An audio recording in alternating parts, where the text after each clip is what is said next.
मौजूदा वक्त में हरियाणा एक ऐसा राज्य बन चुका है जहां पर गैंगस्टर इस वक्त कुछ ज़्यादा ही देखने को मिल रहे हैं और हरियाणा के अलग अलग जिलों से लगातार गैंग वॉर की खबरें सामने आती रहती हैं।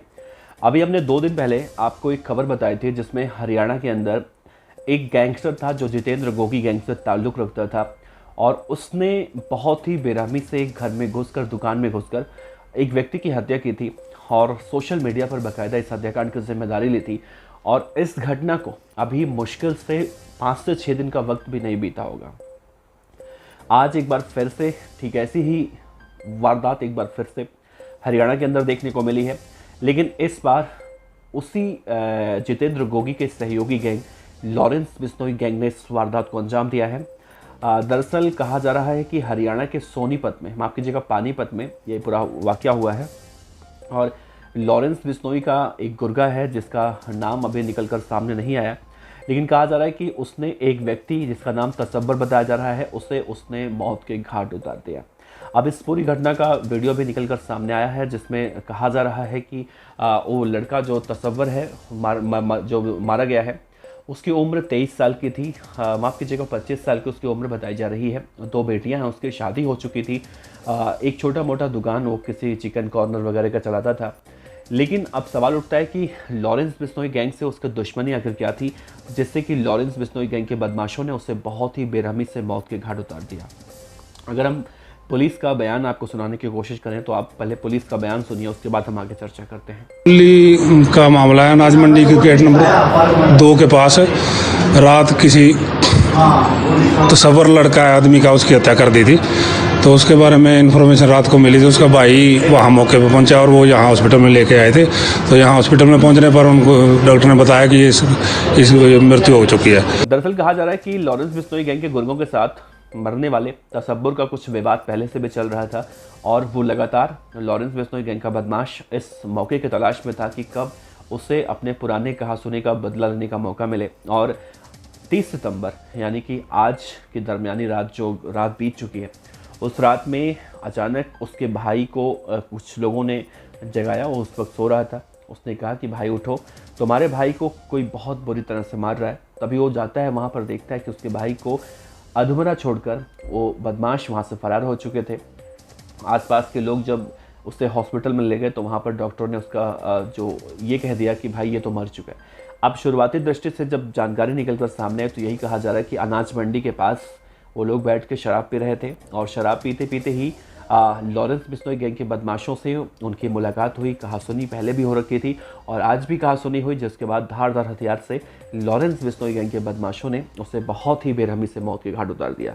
अब आप अंदाज़ा लगाइए कि हरियाणा के अंदर इस तरह से छोटी छोटी बातों पर भी किस तरह से लोग एक दूसरे का जान लेने पर आमादा हो चुके हैं। लोग नहीं कहेंगे, यहाँ पर गैंगस्टर कहेंगे। गैंगस्टर शब्द इसलिए भी कहा जा रहा है क्योंकि लॉरेंस बिश्नोई गैंग से मरने वाले का संबंध बताया जा रहा है। हालांकि मरने वाले को लेकर अभी ये कहा जा रहा है कि मरने वाला भी उन्हीं के बीच में उठता बैठता था, लेकिन आधिकारिक रूप से भी ऐसा कुछ कहना ठीक नहीं होगा। लेकिन इतना तो ज़रूर कहा जा रहा है कि जिस वक्त ये पूरा वाक़या हुआ उस वक्त वहाँ पर अनाज मंडी के बाहर बैठकर शराब पिया जा रहा था और लॉरेंस बिश्नोई गैंग के बदमाश इस मौके की तलाश बहुत पहले से कर रहे थे ताकि उनके साथ जो पहले से कहासुनी हो रखी थी उस बात का बदला वो इससे मार कर ले सके। फिलहाल मरने वाला तो मर चुका है और मारने वाला अपराध करके फरार हो चुका है। पुलिस उसकी तलाश कर रही है। लेकिन इन सब के बीच में अगर देखा जाए किसी का सबसे ज़्यादा नुकसान हुआ तो उन 2 बच्चियों का नुकसान हुआ जो उस मरने वाले व्यक्ति की बच्चियां थीं, और उसकी पत्नी का नुकसान हुआ क्योंकि अब उसका पति इस दुनिया में नहीं है। और छोटे मोटे झगड़ों में इस तरह से गैंगस्टर हर किसी को मौत के घाट उतारने में बिल्कुल भी गुरेज नहीं करते। 2 दिन पहले जो हमने आपको हरियाणा के गैंग वॉर की खबर बताई थी उसमें जितेंद्र गोगी गैंग का बदमाश जिसका नाम मैं भूल रहा हूँ, कोई चौधरी था वो, और उसने बहुत ही बेरहमी से एक दुकान में घुसकर एक व्यक्ति की हत्या की थी और बाद में निकल कर सामने आया था कि वो किसी दादू गैंग से था और हरियाणा के माफ़ कीजिएगा कुरुक्षेत्र का इलाका था वो।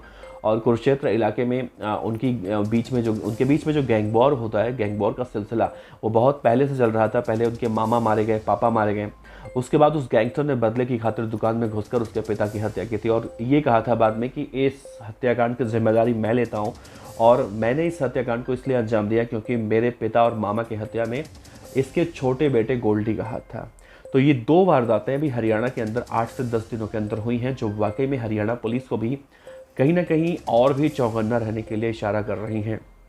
हरियाणा वो राज्य है, अभी आपको याद होगा आपसे कुछ दिन पहले हरियाणा के नूह में हिंसा हुई थी, और इस हिंसा को भी देखा जाए तो अभी 1.5 से 2 महीने का वक्त भी ठीक से बीता नहीं है।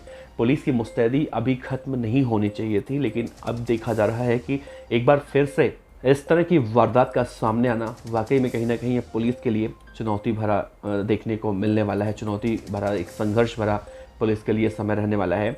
और जब तक लॉरेंस बिश्नोई, काला जठेड़ी, जितेंद्र गोगी या फिर उसके राइवल गैंग जो है नीरज भमाना वगैरह, ये सब जब तक पूरी तरह से खत्म नहीं हो जाते, तब तक ये कह पाना कि शहर में शांति व्यवस्था बहाल है, बरकरार है, तो शायद बेईमानी होगा। फिलहाल इस केस में अब पुलिस कह रही है कि बहुत जल्दी इन बदमाशों को पकड़ लिया जाएगा, लेकिन इंतज़ार है उस वक्त का जब बदमाश गिरफ्तार होंगे और तभी आगे कुछ जानकारी निकल कर सामने आ पाएगी। लेकिन इस घटना से पूरे इलाके में सनसनी ज़रूर फैल चुकी है।